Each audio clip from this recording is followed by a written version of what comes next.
Hello everyone. कल हमने CDB का पहला लेक्चर किया था, उसमें हमने विकास तथा वृद्धि की अवधारणा और मानव विकास की अवस्थाओं में शैशवावस्था डिस्कस कर लिया था। चलिए आज बिना टाइम गंवाए स्टार्ट करते हैं। बाल्यावस्था कोल्ले के अनुसार बाल्यावस्था जीवन का अनोखा काल है। देखिए ये जो कथन है आपको एज इट इज़ लर्न करने पड़ेंगे, क्योंकि ऐसे ही आते हैं कि बाल्यावस्था जीवन का अनोखा काल है। ये किसने कहा था? उसमें 4 ऑप्शन होंगे, कोल्ले, किलपैट्रिक, रॉस या स्टैनली हॉल, कुछ भी। तो उसमें आपको कोल्ले को टिक करना पड़ेगा। सो इसमें कुछ भी हम कर नहीं सकते, इसमें आपको ऐसे ही रटना है, ये एज इट इज़ ही है। किलपैट्रिक के अनुसार बाल्यावस्था जीवन का निर्माणी काल है। रॉस के अनुसार बाल्यावस्था मिथ्या परिपक्वता का काल है, और ये बहुत इंपॉर्टेंट है सब। बाल्यावस्था को संवेगों की अवस्था कहा जाता है, क्योंकि इसमें सबसे ज़्यादा संवेगों का विकास होता है।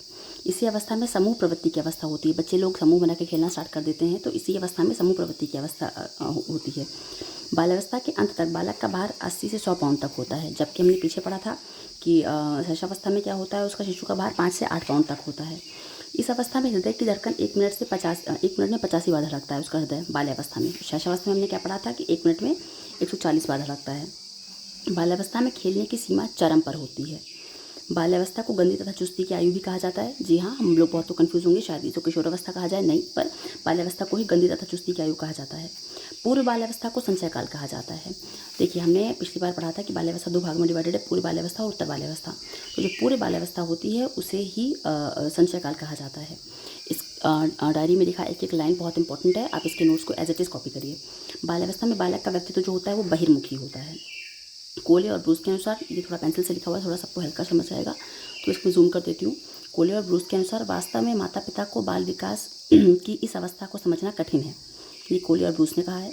कुपुस्वामी के अनुसार बाल्यावस्था में बालक में अनोखे परिवर्तन होते हैं। ठीक है, अब हम आते हैं किशोरावस्था में। किशोरावस्था स्टैनली हॉल के अनुसार किशोरावस्था तनाव, तूफान, संघर्ष तथा विरोध की अवस्था है। And this sentence is very important, ये कई बार एग्जाम्स में आ चुका है कि किशोरावस्था तनाव, तूफान और संघर्ष तथा विरोध की अवस्था है। किसने कहा था? स्टैनली हॉल ने। किलपैट्रिक के अनुसार किशोरावस्था जीवन का सबसे कठिन काल है। रॉस के अनुसार किशोरावस्था शैशवावस्था की पुनरावृत्ति है। कुल्हन के अनुसार किशोरावस्था बाल्यावस्था और प्रौढ़ावस्था के बीच संक्रांति काल है। संक्रांति मतलब होता है जो जोड़ने का काम करता है। किशोरावस्था में किशोरावस्था को कल्पना तथा सुनहरी अवस्था भी कहा जाता है। इस अवस्था में शारीरिक तथा मानसिक विकास लगभग पूर्ण हो जाता है। बालिकाओं की लंबाई 16 साल तथा बालकों की 18 साल में पूर्ण हो जाती है। इस अवस्था में हड्डियों की संख्या 206 होती है। इस अवस्था में कल्पना, तर्क, चिंतन का पूर्ण स्पेड विकास हो जाता है। यह अवस्था स्वव्यवसाय चुनने की अवस्था होती है। चर्चिल ने कहा है किशोरावस्था के बारे में, किशोरावस्था वह समय है जिसमें विचारशील मानव बाल्यावस्था से परिपक्वता की ओर संक्रमण करता है। इसी किशोरावस्था में ही समाज सेवा, ईश्वर की प्रतिभावना और समायोजन का अभाव होता है। किशोरावस्था में समायोजन का अभाव होता है, बच्चा थोड़ा समायोजन करने में थोड़ा सा हिचकिचाता है। ठीक है, तो ये हमारा बाल्यावस्था किशोरावस्था हो गया। अब आते हैं प्रौढ़ावस्था में।